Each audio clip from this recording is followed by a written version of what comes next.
Revolutionary innovations are being spun out every day, backed by continuous research into new ways of doing things. Governments now have a clean plan of how to approach ICT and how to harness it to propel its political, economic and social goals. When you look at the Vision 2030, one of the cross-cutting features is ICT, and our role is actually to work on that component to make sure it delivers value to the rest of the projects within the Vision 2030 document. The ICT Authority developed a roadmap to deliver these deliverables. This roadmap captures for us and gives a very clear way on how we are going to work in this sector for the next 3 years. The ICT Authority developed 3 pillars through which it would contribute to real social economic growth. The pillars are as dictated by the ICT Master Plan. It also sets the foundation of achieving this through developing ICT capacity and skills, increase to broadband connectivity, and promotion of access to information. A number of effective projects under the authority are thus funded by the World Bank Transparency and Communication Infrastructure Project. TCIP, which is a Transparency Communication Infrastructure Project, broadly addresses issues of connectivity and government transparency. To drive businesses requires a number of measures. One of it is to ensure that infrastructure is laid out and connectivity to all is achieved. In 2007, before the KTCIP funding, KNET was serving very few institutions with very little satellite bandwidth. Now, over time, we were able to see 65 institutions connected. We have been able to generate sufficient surplus to be able to continually connect other new campuses that have been coming on board. Currently, we are at about 181. I'd go to surfing and researching for my assignments.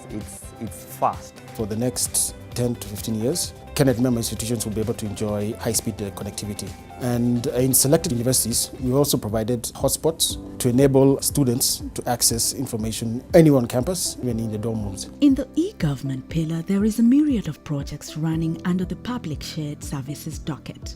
One of the impactful projects is the digitization of birth and death records at the Civil Registration Department. To date, we have managed to digitize over 62 million records, and these records were spread all over the country in over 100 stations. We are already enjoying the benefits of digitization. The search and retrieval, which are a key business process, has been shortened. Another major project within this docket is the Integrated Financial Management Systems. This is a computer software that is used for public finance management, right from the point of planning up to where now you make your expenditure execution and even reports. We have enhanced the way we do our plannings. We have improved on how we manage the budgets, and we have improved on the speed by which we make procurements and even payments to the suppliers. The road transport sector accounts for 80% of the total transport in the country. The ICT Authority and the National Transport and Safety Authority are implementing the Transport Integrated Management Systems, which aims at modernizing the country transport sector and promoting safety on Kenyan roads. This will really help us in centralizing all our data in terms of we have a single point of looking at the whole transport sector. With a period of about 1.5 years, we'll be having clean data of all drivers, and this will also include their phone numbers to remind them of a renewal date through SMS. To date, we have 500,000 drivers renewing their licenses online through eCitizen. And this has actually helped the government to account for all the money that it receives. In 2013, the government decentralized its functions and governance to the county governments as enacted in the Constitution.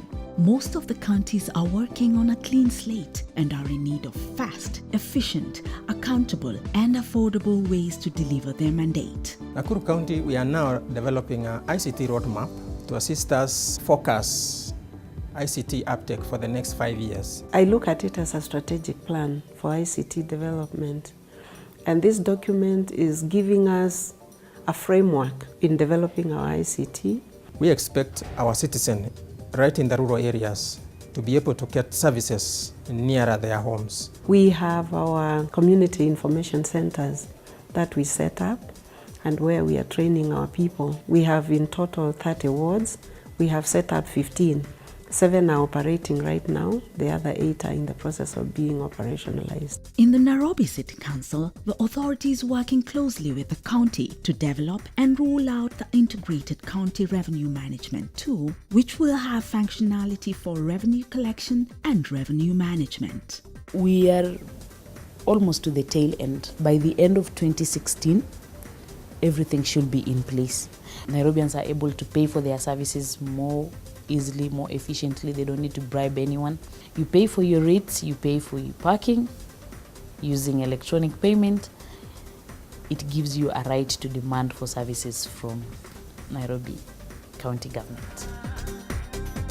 The ICT Authority is looking at facilitating public-to-government information through the digitization of images at the Kenya News Agency and publishing research data online through the Kenya Open Data Initiative. Kenya yearly generates about over 40,000 stories, 3,000 video clips, and photographs, among others. And most of these has not been in digital format. The materials contain a treasure of our national heritage in this country in terms of they portray the history, the integration before independence and after independence. We want to take advantage of the new technology to have soft copies of these formats, make it accessible for the general public. Whoever wants to use it in Europe, whoever wants to use it across the country, for purposes of, whoever is doing publishing can use it, so that somebody doesn't have to walk to this office. The Kenya Open Data Initiative was launched in July of 2011. What we have is an online portal where we have put this so that's opendata.go.ke, where everyone, has access to this information. So for a farmer to do, what they're trying to do, you need to understand, for example, rain patterns. You need to understand, environmental data. Most of this data really is on the Open Data platform. So there's something for everyone. And the deliverables really is to try and make sure that as many people as possible, one, have access to this information, two, that they are using this information for decision making, resource allocation, but then three, that the government institutions themselves are not only giving information, but they are also using information from other departments. The first outlook was on promoting the business process outsourcing and IT-enabled services businesses. The ICT Authority looked at increasing local capacity through in-house projects and high-impact partnerships. ICT Authority has maintained NILAB's operation for the last 2.5 years now. NILAB is an accelerator and an incubator. It provides working space for young entrepreneurs. It's an accelerator in the fact that it tries to accelerate the business by providing mentorship, coaching, training, and seed funding to early-stage startups. We had just cleared campus, and we needed someone to enable us to grow KJHunt, because then we had got through the ideas, we were clearing campus, and we found the NILAB online. We were able to apply for incubation where they called us for an interview. We really owe to the NILAB the growth of KJHunt at the moment. Now we are on our 6th batch, which is about now 46 startups. Our growth plan right now is to scale from Nairobi Incubation Lab, which is what NILAB means, to National Incubation Lab.